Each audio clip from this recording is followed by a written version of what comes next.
Our dear viewers, and welcome to a new edition of our program Africa Today. In today's edition, we are going to shed light about President Abdel Fattah al-Sisi participation at the 7th EU meeting that took place in Malabo, Equatorial Guinea, and ended its activities yesterday. And the President is back home after taking part in the summit in Equatorial Guinea, and we'll start first with this report about the participation of Egypt in the EU summit, and we'll be back to cover this very important activity by President Abdel Fattah al-Sisi and his participation at the summit in Equatorial Guinea.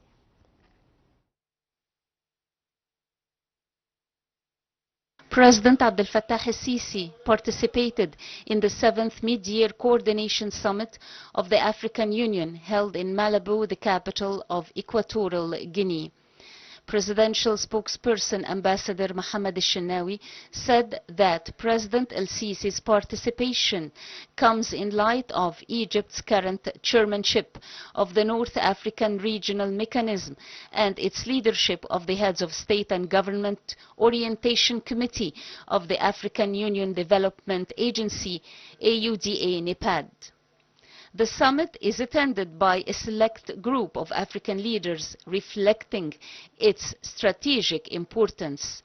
During the summit, President al-Sisi reviewed Egypt's efforts to enhance the performance of both mechanisms, with a focus on promoting peace and security and linking them more effectively to development and stability across the continent. The Mid-Year Coordination Summit serves as a key platform for aligning the African Union's activities with those of regional economic communities and mechanisms. It provides an opportunity for African leaders to evaluate progress, address common challenges, and coordinate collective responses to pressing continental issues. On the sidelines of the summit, President al-Sisi also met with several African leaders to discuss regional developments, ongoing challenges, and ways to foster stability and sustainable growth in line with the shared aspirations of Africa's people.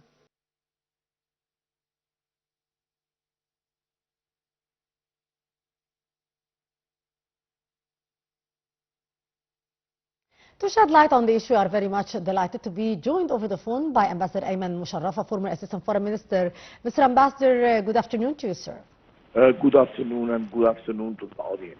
Thank you so much for being our guest. Mr. Ambassador, how would you actually describe Egypt's current role within the African Union, especially throughout its chairmanship of the JAD and NEPAD orientation committees? Egypt has been a founding member in the African Union since its foundation in 1964. And since that time, we participated in most of the summits. And President Sisi, since his accession to power 2014, have put on the forefront the priority of Africa. He paid a lot of multilateral visits and bilateral visits to African countries, from the south to the west to the east. Since our foreign policy have a top priority to strengthen the relation with Africa. And President Sisi has chaired the African Union 2019-2020, and now we are chairing the mechanism of North Africa and the steering committee of the NEPAD, which is a very, very important organ in the African Union, which represents the economic branch of the African Union and a way to enhance African economic growth. Mr. Ambassador, from your point of view, what were the most important messages that President Abdel Fattah al-Sisi was keen to deliver during his speech before the AU summit or coordination here? I didn't hear your question. Can you repeat it again? What were the most important Important points that and messages that President Abdel Fattah Sisi was keen to deliver during his speech at the AU Coordination Summit. First, he stressed on the Egyptian commitment to be a part of the African effort to have a sustainable growth in Africa, and the importance of the African to boost the African intra-trade and to boost the infrastructure in linking African countries to promote a global policy of economic integration. Yes. Sir, from your point of view as well, to what extent Egypt is keen on the implementation of the Agenda 2063? Actually, Egypt have contributed in drafting the Agenda 2063, and Egypt is committed to African economic integration through signing and ratifying the Commercial Agreement and the FTA, the Continental Free Trade Agreement, which came in power, and Egypt is a champion of the African Free Trade Agreement. Right now, the Egyptian trade with Africa amounts to $7.7 billion yearly, and we hope to double this volume. So, yes. I mean, we are an African enthusiasm, and Egypt too is a champion of building the mega infrastructure projects like Cairo-Cape Town road, which would link the North Africa to the south. And even we participated in a big infrastructure projects like the Julius Nyerere Dam in Tanzania, which an Egyptian consortium built the dam with the help of a consortium of banks. One of them is the African Bank, which is in Cairo. Mr. Ambassador, how has Egypt actually contributed to promote the peace, stability, and regional integration between the African states? Actually, Egypt has been an important country in peacekeeping. We have participated in 34 peacekeeping operations throughout the world, and many peacekeeping operations in Africa, like the UNISOM, like the peacekeeping operation in South Sudan, like the MINURSO in the Western Desert, and Egypt is hosting the CCPA, the Cairo Center for Conflict Resolution, which is giving training to the African cadres in police and army to combat terrorism and to maintain peace and stability. Yes. Also, President Sisi was keen to talk about closing the development financing gap. How that is important for the African progress as well? In general, Africa is suffering from a financing gap. And the international lender and international monetary institution doesn't give enough support to the African economy. So the president has exhorted the international community to help in closing up this gap and to enhance the financing through African institutions like the Afri-Exim Bank, which is, as I said before, was founded in 1993, and the headquarters is in Cairo, and the African Bank for Development, which is the headquarters in Abidjan. And yes. Egypt is a shareholder in most of those two institutions. A big shareholder, maybe the second shareholder. So we are interested in boosting the economic development and trying to together to close the financial gap in the African continent. Yes. Sir, actually, what is the significance of the proposed IJAD-NEPAD Development Fund, and how will that help the different African nations? Of course, as I said, the NEPAD is a very important institution to promote social development and economic development, and it has played a role through the last 10 years.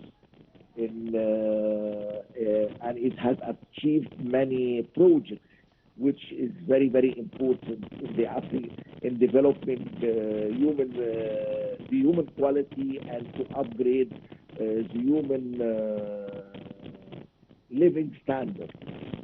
We do hope that the NEPAD would continue playing this important role, and to be able to continue on this path, it should be helped and injected by international funds. Yes. And to double, to have more donors for such a cause. Yes.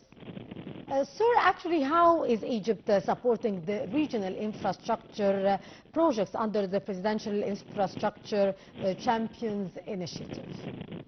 As I said, we have many Egyptian company, construction company like Hassan Allam, like the Arab contractor, like Orascom, which have a lot of projects throughout Africa.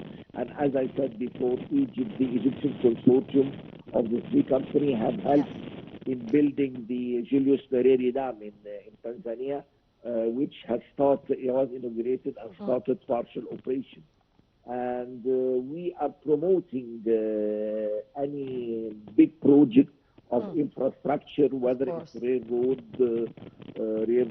or roads, or to promote and to upgrade the ports. We want to promote the African infrastructure to be able to double the intra-trade between the African nations, because the main problem is the weak infrastructure between the African countries, so you could not have a free exchange and a free movement of goods and services. Indeed. Ambassador Ayman Mosharafa, former Assistant Foreign Minister, always a pleasure to listen to your precious input, sir. Thank you so much for being our guest.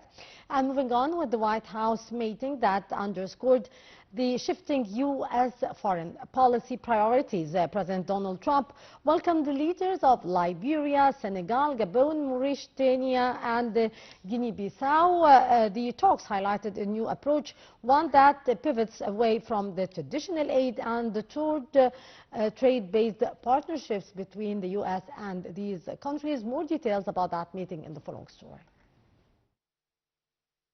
During their meeting with U.S. President Donald Trump at the White House on Wednesday, the leaders of Liberia, Senegal, Gabon, Mauritania, and Guinea-Bissau praised President Trump, highlighting their country's vast mineral resources, and they made little mention of recent U.S. aid cuts that experts say threaten millions of lives on the African continent.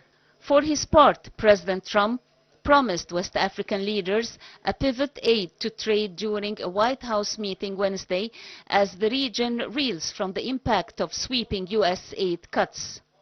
Trump said he sees great economic potential in Africa as the leaders boasted of their country's natural resources and praised the U.S. president, including their thanks for his help in settling a long-running conflict between Rwanda and the Democratic Republic of Congo.